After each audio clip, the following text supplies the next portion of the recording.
जय बागेश्वर धाम सरकार, जय बालाजी सरकार। दोस्तों, आप सभी लोगों को कृष्ण जन्माष्टमी की बहुत बहुत हार्दिक शुभकामनाएं। दोस्तों, आज की इस वीडियो में हम आपको कृष्ण जन्माष्टमी की पूरी पूजन विधि बताने वाले हैं कि आपको पूजन कैसे करनी है, भगवान श्री कृष्ण जी का जन्मोत्सव कैसे मनाना है, जन्म कैसे कराना है। ठीक है, सारी विधि जो है आपको इस वीडियो में जानने के लिए मिल जाएगी।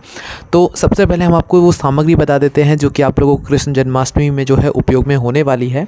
तो सबसे पहली चीज़, आप लोगों को कृष्ण जी की एक फ़ोटो रखनी है, या अगर आपके घर में जो पीतल के कृष्ण जी हैं, लड्डू गोपाल हैं, वो हैं तो भी चलेगा। कोई भी एक चीज़ आपके घर में होना ज़रूरी है। ठीक है।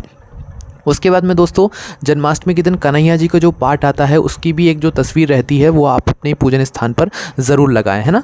उसके साथ में दोस्तों, अब आपको भगवान श्री कृष्ण जी की पूजन करने के लिए कुछ सामग्री है वो हम आपको बता देते हैं। सबसे पहली चीज़, जो खीरे होते हैं ना, खीरे जिनके द्वारा सभी लोग जो है भगवान श्री कृष्ण जी का जन्मोत्सव मनाते हैं, जन्म कराते हैं, तो वो खीरे आप अपने साथ में रख सकते हैं। 3-4 खीरे हो सके तो आप अपने साथ में रख लीजिएगा, है ना। आप चाहें तो 1-2 भी रख सकते हैं। उसके बाद में दोस्तों, गौरी और गणेश जी का स्थान भी रहता है इस पूजन में, तो गौरी और गणेश जी का स्थान भी आपको देना है, जो कि आप सुपारी के माध्यम से दे सकते हैं। ठीक है, जो पूजन की सुपारी आती है जिसके माध्यम से हम गौरी और गणेश जी का जो है मतलब उनको स्वरूप देते हैं। और पीला चंदन आप लोगों को जो है पूजन में अपने रखना है। भगवान श्री कृष्ण जी के लिए पीले रंग के वस्त्र रखना है। साथ ही में जिस पार्टी पर आप जो कपड़ा बिछाएंगे वो भी पीले रंग का कपड़ा ही होना चाहिए। ठीक है, आपको भगवान श्री कृष्ण जी के जन्मोत्सव पर पीले रंग का विशेष रूप से इस्तेमाल करना है। आपको इस पूजन में अपने साथ में कलावा भी रखना है, जो मतलब लाल धागा होता है, आटी होती है ना, वो कलावा भी आपको अपने साथ में रखना है। पीले फूलों की माला एक रखनी है, पीले फूल रखने हैं, लाल फूल रखने हैं, सफ़ेद फूल रखने हैं। ठीक है, इत्र रखना है, गंगा जल हो सके तो वो भी रखना है। साथ ही में आप लोगों को जो है मतलब मतलब धूप बत्ती, जो जनेऊ होता है वो सब भी रखना है ना। जो भी पूजन की सामग्री होती है जो आपको मिल जाए वो सारी आपको रखनी है। उसके बाद में दोस्तों, अगर बात करें भगवान श्री कृष्ण जी के लिए भोग के लिए, तो वहाँ पर आप लोग माखन मिश्री विशेष रूप से रखें। पंजीरी हो सके जो भगवान के प्रसादी के लिए होती है वो बना सके तो वो बना लें। दूध की बनी हुई कोई सामग्री बना लेते हैं, वो भी अच्छी बात है। केला सेवफल, जो चीज़ हो सके आपको मिल जाए, केला सेवफल वगैरह फल में, वो भी आप लोग ज़रूर अपने साथ में इस्तेमाल करके रखें, मतलब अपने साथ में तैयार करके रखें, है ना।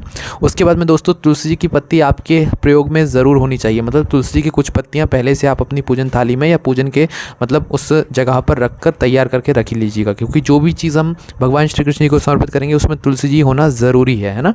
साथ ही में शंख भी ज़रूर रखिएगा, अगर आपके घर में हो तो कुछ दक्षिणा भी अपने साथ में रखिएगा, है ना। उसके बाद में दोस्तों, भगवान श्री कृष्ण जी की जो मतलब श्रृंगार सामग्री होगी उसमें आप लोग बांसुरी विशेष रूप से ध्यान से रखिएगा, है ना। ये सभी चीज़ें जो है आप लोगों को तैयार करके रखनी है। अब हम आपको पूजन विधि बताते हैं कि पूजन विधि क्या है। पूजन विधि में सबसे पहले आपको मतलब भगवान श्री कृष्ण जी के जन्मोत्सव के 1-2 घंटे पहले से तैयार करके रखनी होती है। एक पाटा लगाना होता है, उसके पाटे के ऊपर पीला कपड़ा बिछाना होता है, वहाँ पर भगवान श्री कृष्ण जी की कोई तस्वीर है तो वो रखना होता है। और अगर पीतल के कृष्ण जी हैं तो उनको एक पात्र में पहले रख देना होता है उसी समय में।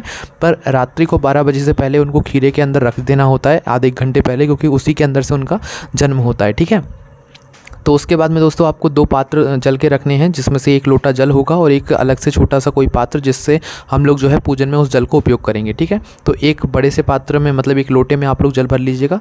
उस जल पात्र को वहीं पर पूजन वाले स्थान पर रखिएगा। उस पात्र के ऊपर एक कटोरी रखिएगा, उस कटोरी में चावल रखिएगा। उस चावल के ऊपर एक शुद्ध देसी गाय के घी का गोल बाती का दीपक रखिएगा। ठीक है, वह दीपक मिट्टी का हो चल जाएगा। ठीक है, तो उस दीपक को आप उसी जल पात्र के ऊपर, कलश के ऊपर, प्लेट के ऊपर जिसके ऊपर आपने चावल रखे हैं उसके ऊपर रख दीजिएगा। ठीक है, ये आपको 1-2 घंटे से पहले से ही जो काम करना है वो हम आपको बता रहे हैं। ये आपने यहाँ तक कर दिया। उसके बाद में अब आपको करना क्या है कि सबसे पहले आपको मतलब अपने शरीर को शुद्ध करना है पूजन करने से पहले। ठीक है, कैसे करोगे वो, जो आपने अलग से एक पात्र में जल रखा हुआ है ना, उस पात्र में से 3 बार जल ले लो, किसी भी पत्ते से जो आप पूजन में इस्तेमाल करते हो, पान का पत्ता वगैरह, आम का पत्ता वगैरह, उससे 3 बार अपने हाथ में जल लेकर उसका आचमन करो हरे कृष्णा श्री कृष्णा बोलते हुए।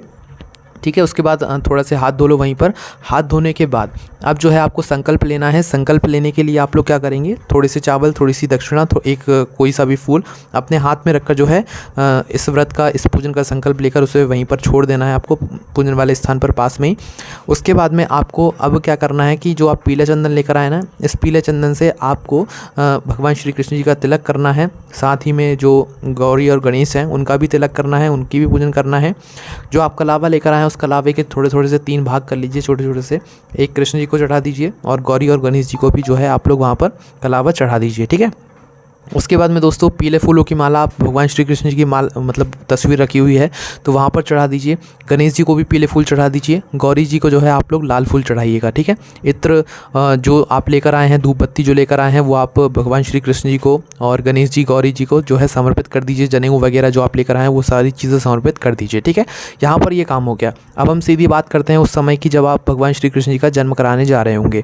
तो रात्रि को जैसे ही 12 बजेंगे तो उसके कुछ समय पहले ही आपको भगवान श्री कृष्ण जी की जो पीतल की मतलब मूर्ति होगी उसको आपको खीरे के अंदर रख देना है। खीरे के अंदर ना भी रखो तो 3-4 खीरे एक साथ रख के उसमें आपको भगवान श्री कृष्ण जी को छुपा देना है। 12 बजते ही उनको जो है खीरे के अंदर से निकालना है, खीरे से उनका जन्म कराना है। जन्म कराने के बाद सबसे पहले उनको स्नान कराना है। स्नान कराने के लिए एक पात्र ले लेना, उसके अंदर भगवान श्री कृष्ण जी को बिठाना।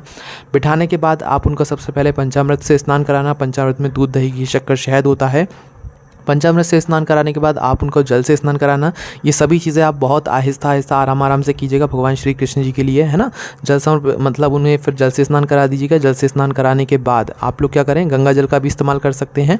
उसके बाद उस मतलब पंचामृत जिस पात्र के अंदर आपने स्नान कराया भगवान श्री कृष्ण जी को, उससे बाहर निकाल कर आप उनका श्रृंगार करें। उनको पीले रंग के वस्त्र पहनाएं नए, उनको पगड़ी पहनाएं, मुकुट पहनाएं, उनको वंशी प्रदान करें। वंशी विशेष रूप से जो है आप भगवान श्री कृष्ण जी को ज़रूर उनके हाथों में दीजिएगा। उसके बाद में दोस्तों उनके जन्म के बाद झूला झुलाने का एक विशेष महत्व होता है। तो अगर आप लोगों के पास कोई झूला है भगवान श्री कृष्ण जी का, या आप लोग बाजार से लेकर आए हैं या घर में ही बनाया है, तो आप उस झूले के अंदर इनका श्रृंगार कराने के बाद उनको बैठा दीजिए। बैठाने के बाद उनको आप झूला झुलाइए अच्छे से, आराम से, बहुत ही प्रेम और भाव से उनको झूला झुलाइए। झूला झुलाने के बाद जो है आप उनको जो भी आपने माखन और मिश्री तैयार किया है वो उनको समर्पित कीजिए।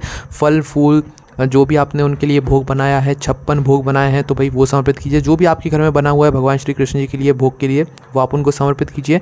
समर्पित करने के बाद दोस्तों कुछ समय भगवान श्री कृष्ण जी का नाम का जाप कीजिए। उनकी कथा को पढ़िए, उनकी कथा को सुनिए। वैसे तो सभी लोगों के पास मोबाइल होंगे, तो आप चाहें तो कथा को सुन भी सकते हैं या कथा को पढ़ भी सकते हैं। हमने आपको कन्हैया जी का पाठ लाने के लिए बोला था, तो कन्हैया जी के पाठ में भी एक छोटी सी कथा लिखी हुई होती है, तो पूजा के अंतर्गत आप उस कथा को भी ज़रूर पढ़ें, ठीक है। पढ़ने के बाद फिर जो है आरती की बारी आती है। आरती के समय आपको घंटी विशेष रूप से रखना है। हो सके तो शंख भी जो है आरती के समय उसकी गूंज पूरे आपके घर में होनी चाहिए। शंख अगर आपके घर में है तो शंख को भी ज़रूर बजाइएगा। आरती में आपके कपूर का होना ज़रूरी है, तो कपूर पहले से तैयार करके रखिएगा। आरती जैसे ही शुरू करें तो उसमें घी का दीपक होना ज़रूरी है, साथ ही में कपूर होना ज़रूरी है, और जो भी पूजन की सामग्री होती है, फूल वगैरह, वो सब आप उस थाली में रखकर भगवान श्री कृष्ण जी की आरती उतारें, ठीक है। खड़े होकर आरती उतारें, है ना। आरती जब आप उतारें तो भगवान श्री कृष्ण जी की आरती गाएं। आरती जैसी आप लोगों की हो जाए तो आप लोग ध्यान रखिएगा, भगवान श्री कृष्ण जी के पास में ही बैठिएगा थोड़ी देर, उनसे विनती कीजिएगा, उनसे प्रार्थना कीजिएगा। आप ऐसे उनका जन्मदिन मनाइएगा जैसे कि आप अपने ही किसी बहुत खास का जन्मदिन मना रहे हैं। भगवान श्री कृष्ण जी आपसे बहुत ज़्यादा प्रसन्न होंगे, ठीक है। और आप आराम से पूजन कीजिएगा, जल्दबाजी की कोई बात नहीं है। हमने आपको मात्र वीडियो छोटी करने के लिए जो है जल्दी जो है सभी चीज़ें बताई हैं। यहाँ पर कुछ चीज़ों का आपको विशेष रूप से ध्यान रखना है।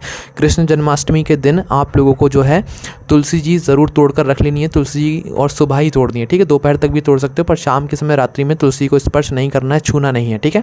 तुलसी को जो है आप लोग इस दिन नई चुनरी ज़रूर उड़ाएं। भगवान कृष्ण जी को माखन और मिश्री का भोग भी ज़रूर लगाना है इस दिन। और पूरे दिन अगर आप लोग व्रत रहेंगे तो ओम नमो भगवते वासुदेवाय नमो मंत्र का भी आप लोग जाप कर सकते हैं। सुबह के समय और शाम के समय तुलसी जी के क्यारे में दीपक ज़रूर लगाएं। उसके बाद में दोस्तों पूजा करते समय आप लोग शाम के समय जो है तुलसी जी को ना छुएं। माताएं बहनें बाल खुले रखकर पूजा ना करें, ना ही तुलसी जी के पास जाएं, स्पर्श करें उन्हें बाल खोल करके, है ना।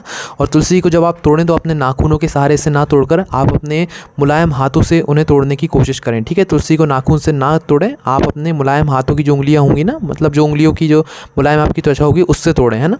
तो ही वो तुलसी जी तोड़ने के लिए आप उसके बाद भगवान कृष्ण जी उसे स्वीकार करेंगे। जब आप प्रातःकाल सुबह तुलसी जी में जल समर्पित करें तो आप 3 परिक्रमा तुलसी के अवश्य करें। तुलसी को नई चुनरी भी ज़रूर उड़ाएं। तो ये कुछ विशेष बातें थी, पूरी पूजन विधि थी जो कि आप लोगों को मतलब भगवान श्री कृष्ण जी के जन्मोत्सव के दिन तैयारी करके रखनी है। बाकी बहुत सरल विधि से हमने आपको बताया। आपको कोई भी समस्या आती है आप हमसे कमेंट करके पूछ सकते हैं। जय बागेश्वर धाम सरकार, जय बलय सरकार, जय बागेश्वर महादेव।